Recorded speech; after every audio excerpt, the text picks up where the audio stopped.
Oi, meu nome é Jenny e esse é mais um vídeo do canal Horror das Minas. Hoje já deixo avisado que é uma história bem pesada, então pode haver alguns gatilhos.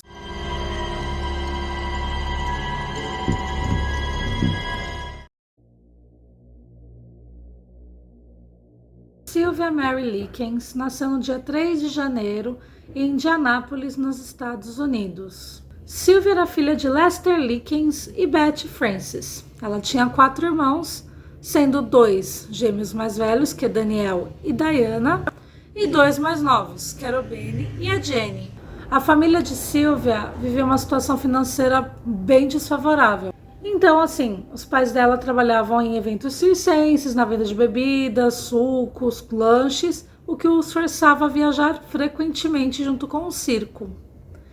E aí, a Jenny e a Sylvia eram geralmente deixadas para trás, porque eles queriam priorizar o estudo das duas. No verão de 1965, a Betty foi presa por furto a uma loja. E o Lester precisava sair em turnê com o circo para trabalhar e precisava de algum local para Sylvia e para Jenny ficarem. Na época, as meninas tinham feito amizade com as filhas de uma senhora que morava ali na região. Já aviso, não sei falar o sobrenome dela, vai estar escrito aqui, tá? O nome dela era Gertrude Banizewski. É por aí o nome. Gertrude tinha 7 filhos. Eles eram entre a idade de 1 ano a 17. E ela tem um histórico muito grande de relacionamentos abusivos, onde ela era constantemente agredida, sofria abuso psicológico e físico, e isso resultou em muitos problemas futuros. Os anos de abuso físico, psicológico, vício em cigarros, entre tantas outras coisas que aconteceram na vida de Gertrude, tirando a situação financeira que era deplorável, trouxe ela depressão, asma e desnutrição. Lester teve a ideia de fazer um acordo com Gertrude. Ele daria dinheiro semanalmente para ela cuidar de suas filhas, já que ela já tinha fama de cuidar de filhos de vizinhos e, enfim, enquanto eles trabalhavam. Gertrude então aceitou esse acordo, o que para ela era comum. Estava correndo tudo perfeitamente bem. As meninas eram respeitadas, respeitavam os outros, se davam bem com as outras crianças e ainda ajudavam nas tarefas domésticas. Mas, como tudo que é bom dura pouco, a paz acabou logo em seguida. Lester teve um imprevisto e acabou atrasando o segundo pagamento para Gertrude. E aí que ela grita em alto e bom som: "Bem, eu cuidei de vocês, 2 vadiazinhas, e não serviu de nada." Nisso, Gertrude decidiu dar uma punição a elas. Ela baixou a calça das meninas, colocou elas deitadas na cama e bateu com remo e com cinto bem grosso. Esse ritual de espancamento às meninas se tornou uma rotina na vida de Gertrude e na vida daquela casa. Tanto que teve uma ocasião que a Sylvia, elas, no caso, todas as crianças, vendiam garrafas usadas de Coca-Cola na rua. E quando ela voltou, ela ficou com vontade de comer doce e foi comprar, Ela é uma criança, a Sylvia, querendo ou não, era uma criança, então ela tinha vontade de comer doce. Só que quando ela chegou na casa de Gertrude, a Gertrude acusou ela de roubo e começou novamente o ritual de espancamento, só que dessa vez apenas em Sylvia. E já não bastava todas essas agressões físicas e psicológicas, a Gertrude fazia as meninas viverem no eterno jejum. Muitas e muitas horas de jejum ou dias, e ela obrigou a Sylvia a quebrar o jejum comendo seu próprio vômito. E depois limpando a fralda do seu filho mais novo, com a língua, e também comendo suas próprias fezes, tomando seu próprio xixi. E por volta de agosto, as agressões se tornaram totalmente exclusivas a Sylvia.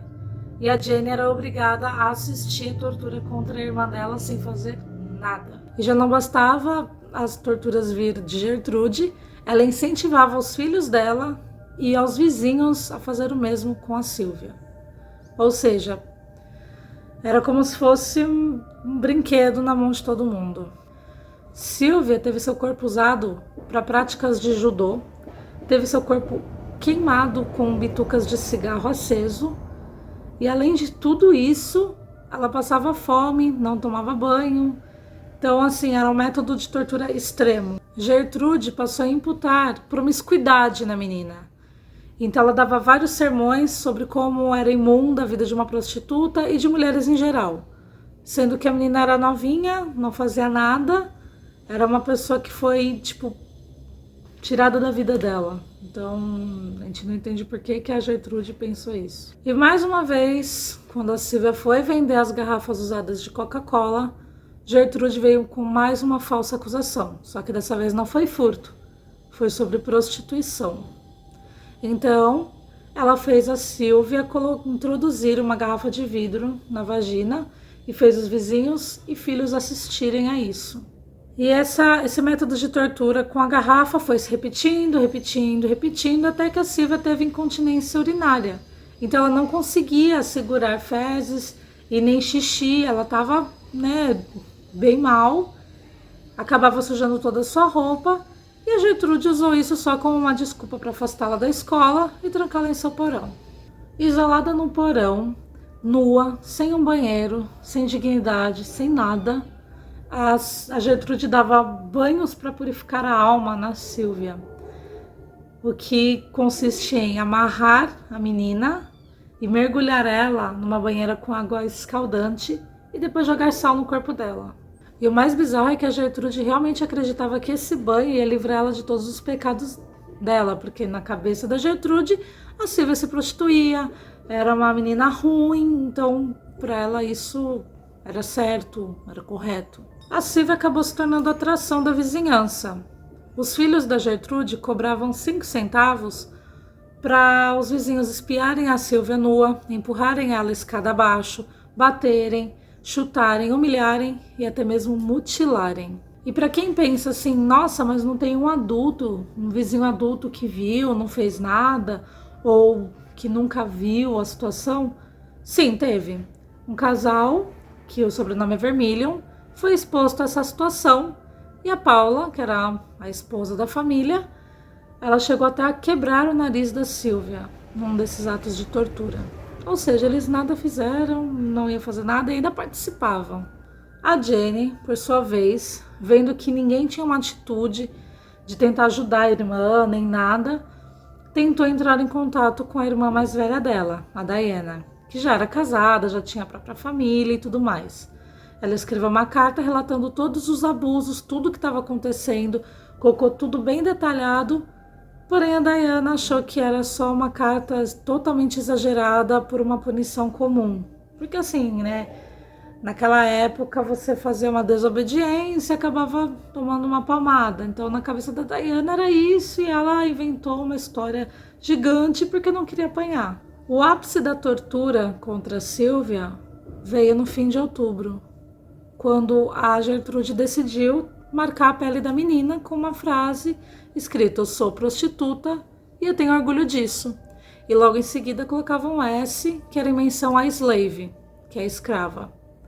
Aí ela pediu para um adolescente ir até a casa dela com uma agulha quente e tatuar isso na menina, sem consentimento dela, como tudo que ela faz.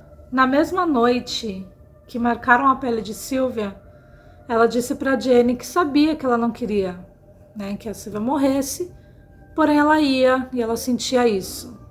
O que desesperou a Jenny e o que entristece muito, porque ela estava totalmente desolada. Ela não era mais considerada um ser humano por ninguém naquela casa. A Silvia ela tinha claras evidências assim de tortura, de agressões e tudo mais. Então a Gertrude teve a ideia de assim tentar criar um álibi para caso aconteça de alguém ir lá, e fez a Silvia escrever uma carta dizendo que ela teve uma fuga com alguns garotos locais e eles agrediram ela, o que trouxe as cicatrizes dela, as marcas e tudo mais. Alguns dias depois, a Silvia ouviu uma conversa entre a Gertrude e um dos filhos mais velhos dela, onde ela dizia que ia abandonar a Silvia ali para ela morrer e eles não terem culpa de nada. E isso a desesperou, Aí ela uniu forças para tentar fugir da casa, para ela tentar pelo menos sobreviver.